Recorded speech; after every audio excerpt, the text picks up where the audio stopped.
Hey everyone, welcome back to the channel. In this video, we're talking about how the best entrepreneurs in the world come up with winning startup ideas. If you've ever wondered how Evan Spiegel came up with the idea behind Snapchat, or how Emily Wise came up with the idea behind Glossier, or even how Mark Zuckerberg came up with the idea behind Facebook, then this video is definitely for you. I'm gonna keep this video as short as possible because although I love to bang on about all things entrepreneurship, the sooner we get this video done, the sooner you can get out there and find the idea for your next big startup adventure. So let's go.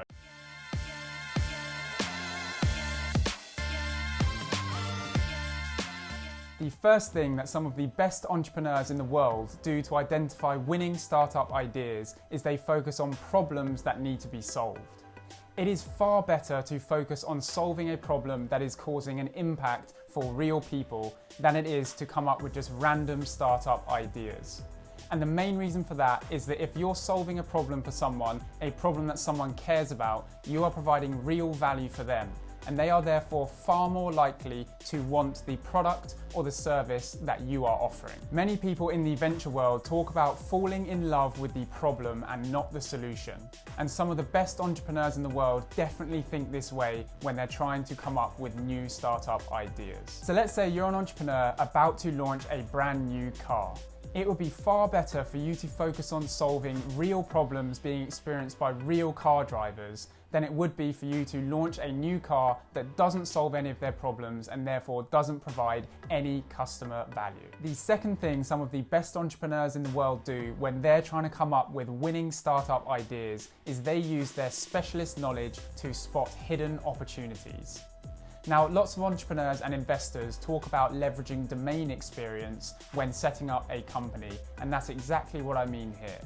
Let's say you're a doctor who's been working in the healthcare system for the last 20 years. You have a far better chance of starting a successful startup focused on health tech than you do of launching a new dating app for millennials. And that's because you have in-depth knowledge of the healthcare market and therefore you're able to spot opportunities that others might have missed. This is where it's helpful to take a big step back and think hard about the areas that you have specialist knowledge in. Don't just be tempted to go after the areas that everyone else seems to be working on at the moment. You have a much higher chance of succeeding if you leverage your domain expertise. Let's think about the journey that Emily Wise went on before starting Glossier. She spent a lot of time working on her own blog and also working in the fashion world before she started that company.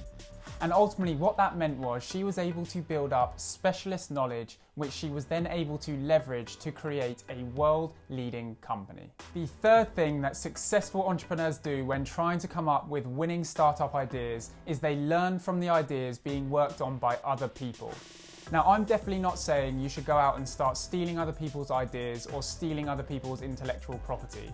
What I'm saying is that many entrepreneurs go out and learn about what other companies are doing and use that as inspiration for new ideas that they can create. An example of this would be identifying a company that's operating successfully in a different geography, but where that product or service isn't being offered where you live.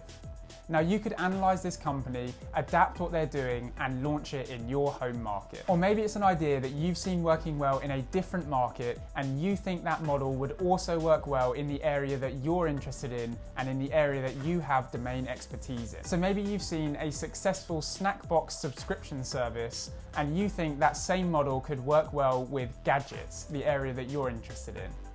All of a sudden, you have yourself a new startup idea.